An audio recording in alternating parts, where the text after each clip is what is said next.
Olá, amigos e amigas. Sejam bem-vindos ao canal do Lucanas. Não importa se as histórias a serem contadas são aquelas da nossa própria vivência, se são as histórias de outras pessoas, né? Ou se são inventadas ou ouvidas por aí. Por quê? Ainda assim, existe um encontro muito fértil, né? Com todas as vivências de todas as pessoas. Mesmo as histórias de ficções nos alimentam porque fazem borbulhar, né? O nosso encontro com o imaginário.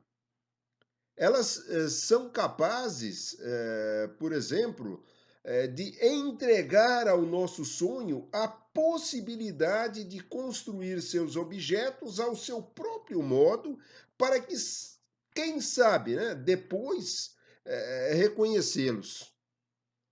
A natureza foi assim, tão sábia, né, ao nos dar dois ouvidos e uma boca. Ouvir histórias é um exercício interessante. Para algumas pessoas pode ser um dom, para outras um ofício, né? A verdade é que aprendi que é necessário estar atento a cada detalhe, né? Que se apresenta nos dramas e nas aventuras dos outros. É possível você pensar aqui, ali, acolá, né?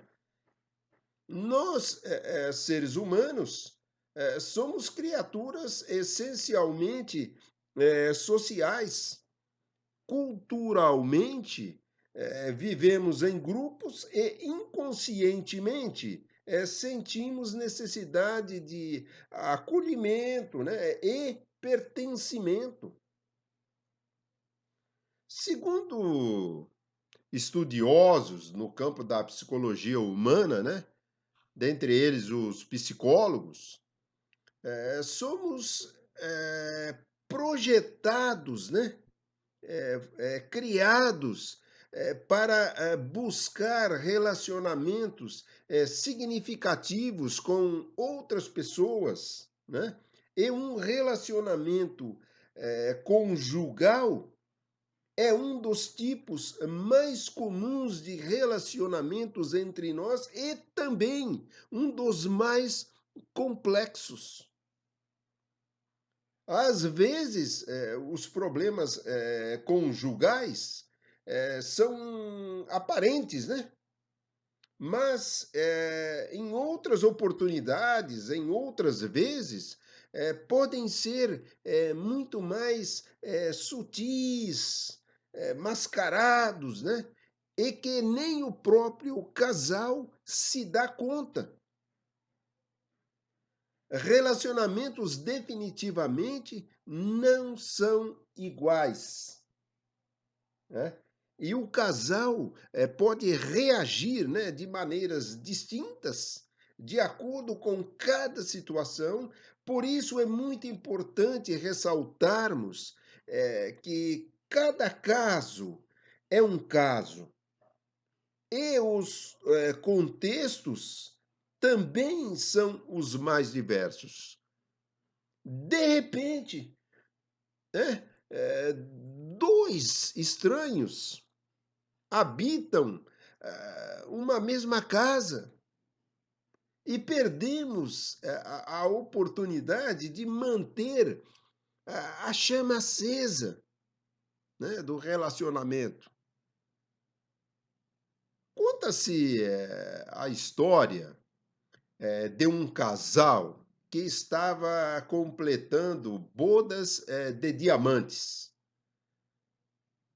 né? 60 anos de união estável.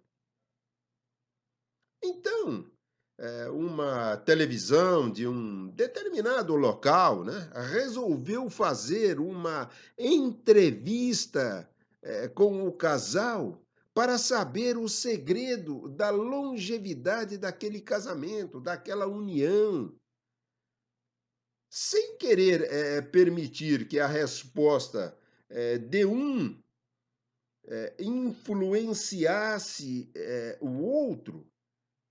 Os produtores do programa resolveram entrevistar individualmente aquele casal. Por quê? Para que cada um desse uma resposta espontânea sobre as causas da longevidade do casamento. Para fugir do óbvio, né? O casal foi instruído, orientado a citar outras qualidades que não fosse a do amor entre eles, né? Pois seria óbvio, né? Evidente, muito evidente, né? É que sem amor o casamento sequer poderia não existir. O primeiro a ser entrevistado foi o esposo, né, que perguntado sobre quais seriam as grandes qualidades que ele cultivou, né, e que fizeram com que o seu casamento fosse tão duradouro. Ele não pensou duas vezes e respondeu de imediato. Não tenho dúvidas, as grandes qualidades que considero são a generosidade e a dedicação. Por exemplo, eu adoro comer o bico do pão, aquela parte mais durinha, né? Mas desde que casei, abri mão deste prazer. Eu sempre deixo o bico do pão para a minha querida esposa. Assim sendo, acredito que a generosidade e dedicação imperaram e fizeram com que nosso casamento durasse durante todos estes anos. Em seguida, a esposa entrou no estúdio para também gravar o seu depoimento particular. A entrevistadora lhe fez a mesma pergunta, né? Quais seriam as grandes qualidades que ela cultivou, né? Para que o seu casamento fosse um sucesso e duradouro? Ela respondeu também, sem pestanejar de imediato, né? As qualidades que eu aprendi, minha filha, a cultivar nesses 60 anos de convivência com o meu esposo foram a tolerância e o perdão.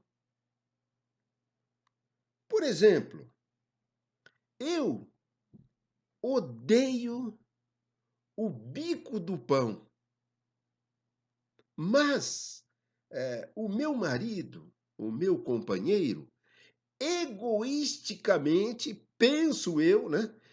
Deixa sempre o bico do pão para mim. E para que não ocorra desavença alguma entre nós, eu me sujeito, eu me submeto, né, a comer algo de que não gosto, de que não aprecio.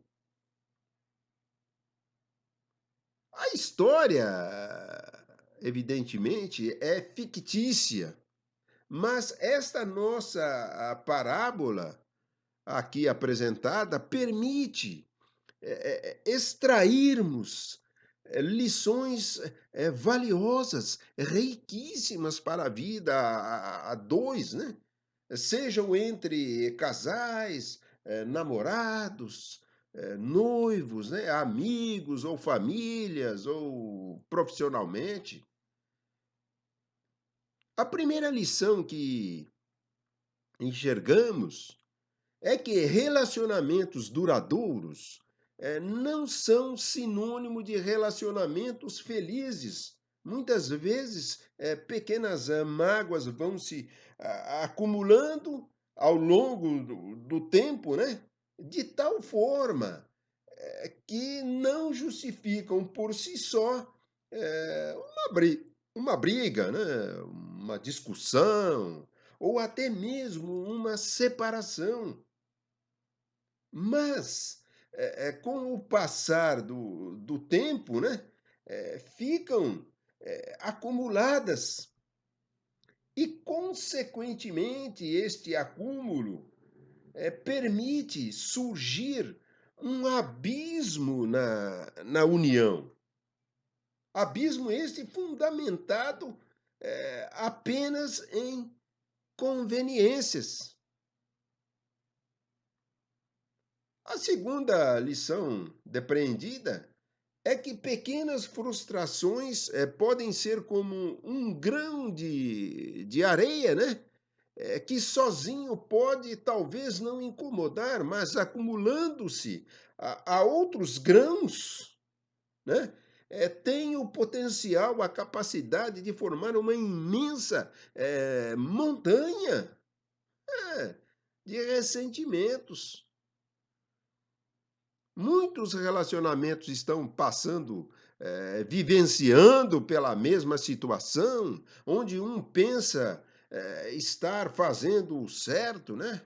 O correto, mas, na realidade, está ferindo emocionalmente o outro, sem perceber.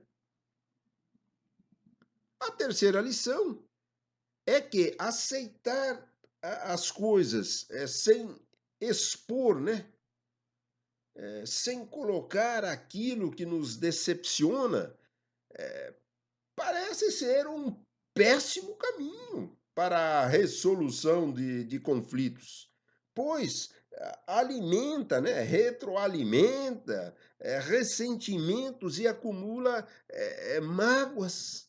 E pode até ser injusto, porque o outro pode nem sequer ter consciência do prejuízo que está causando. E a quarta lição: amor, perdão, generosidade, dedicação e tolerância, vemos que são fundamentais para um casamento duradouro. Porém, um casamento mais feliz, né, necessita de mais um ingrediente que vocês, com certeza, perceberam que está faltando nesta historinha que aqui contamos, né? O diálogo. Perceberam?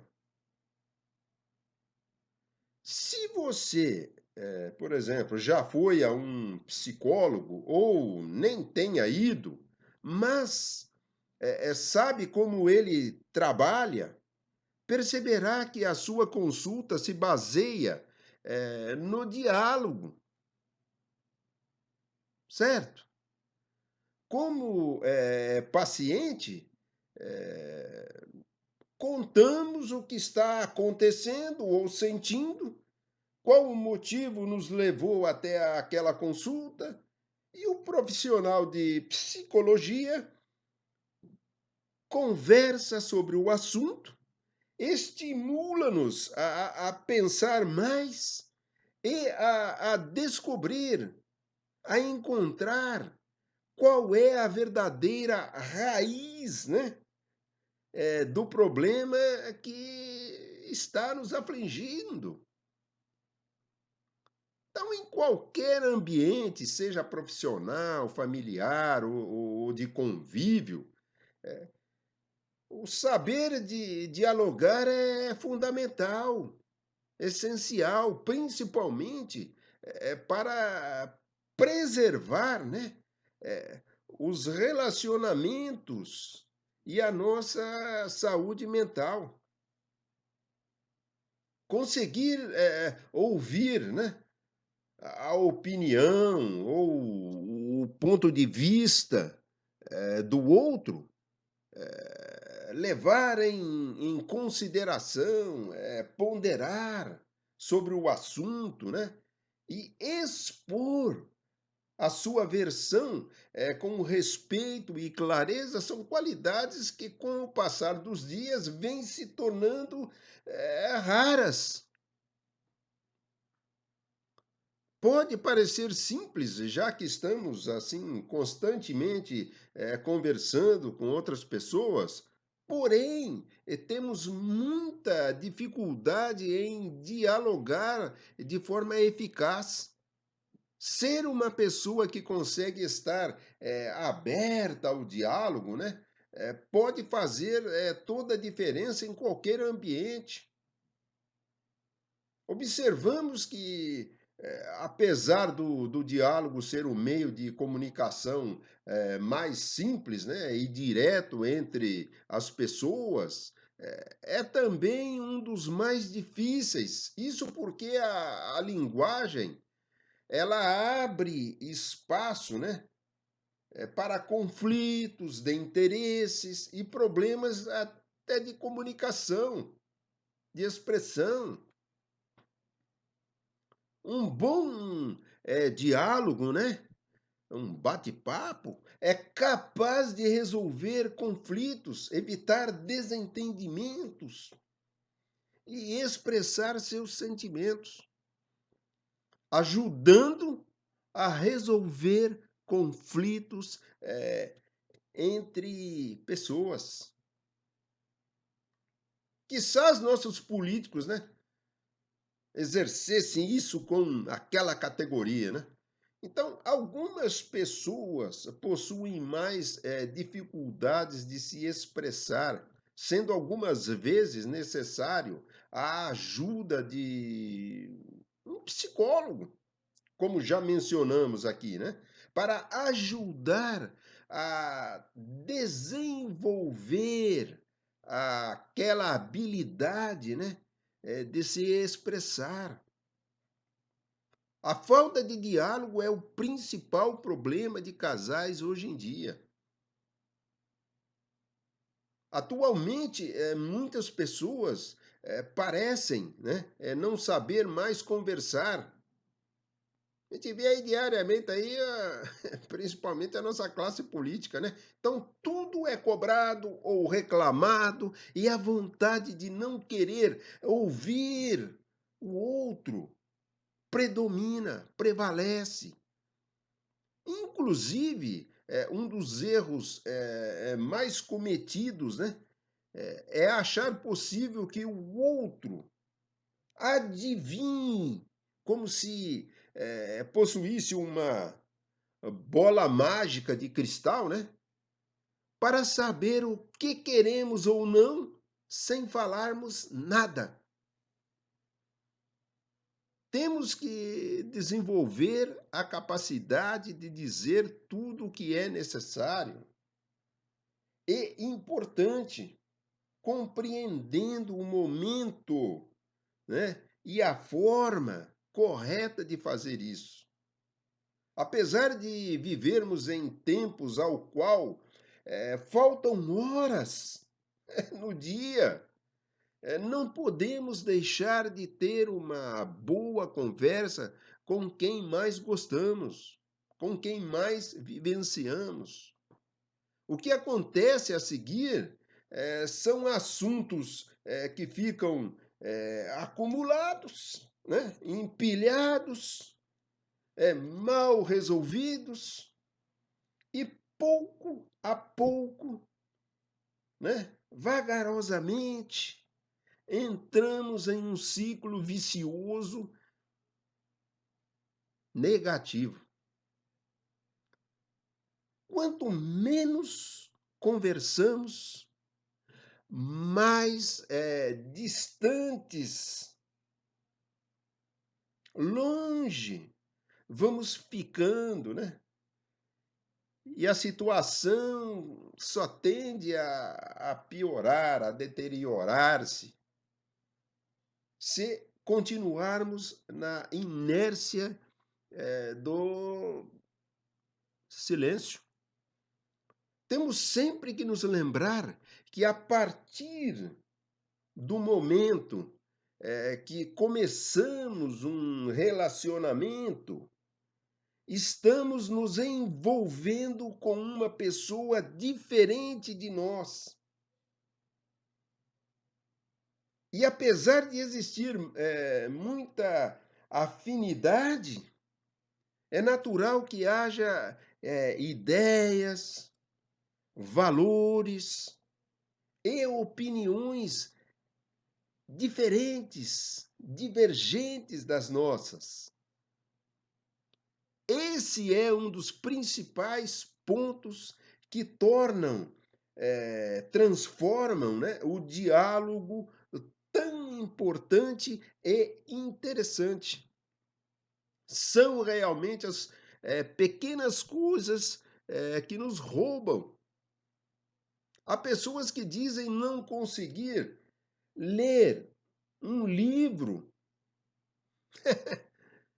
que poderia ensiná-las a respeito de muitos assuntos e edificar bastante sua vida, mas ficam horas lendo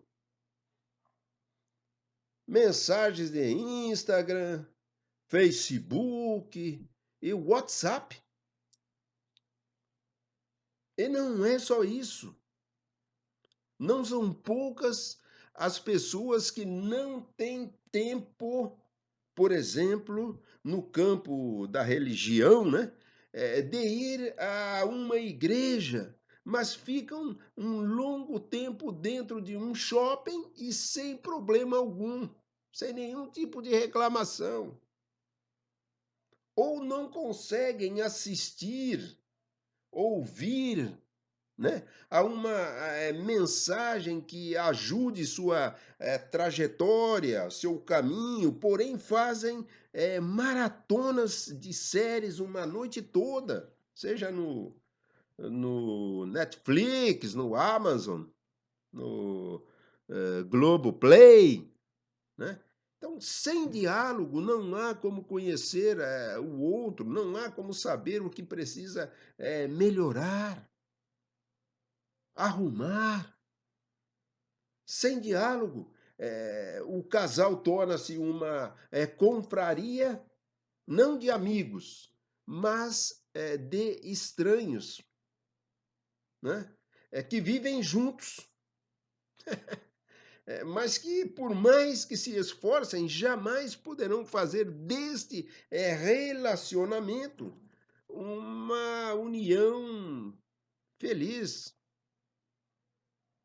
O casal da nossa história, né, que aqui narramos, aparentemente tinha tudo para ser feliz, mas sofria por falta de diálogo.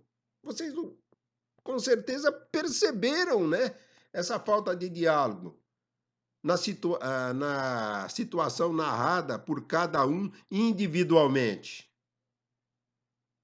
Ele, o esposo, se punia, né?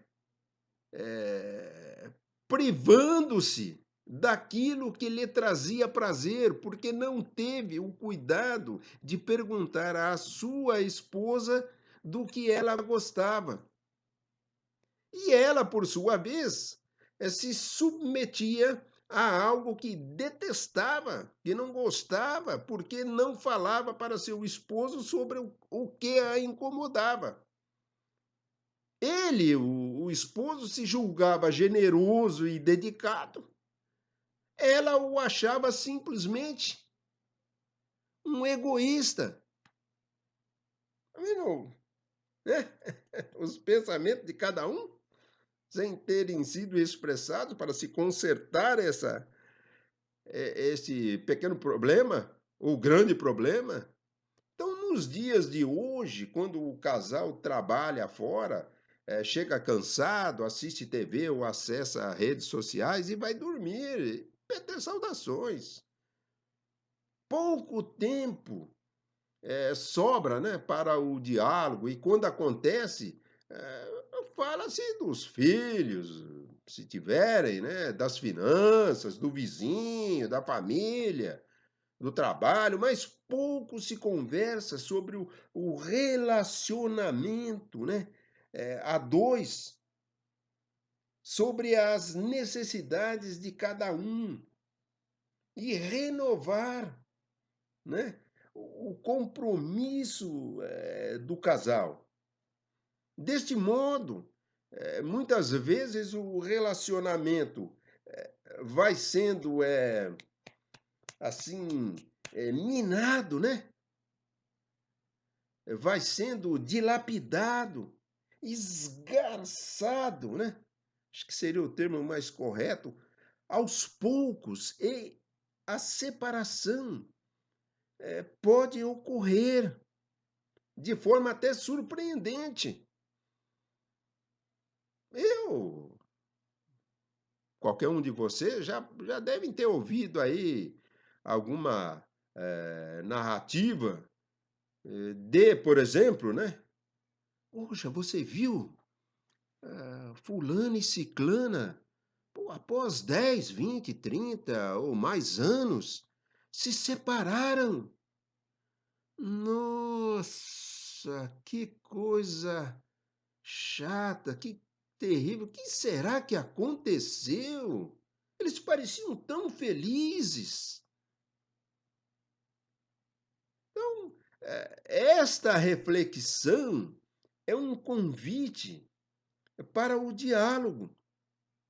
E aproveitamos para perguntar: quando foi a última vez que nós conversamos sobre o relacionamento sem que isto significasse uma briga, né? Um confronto, uma discussão, uma mágoa?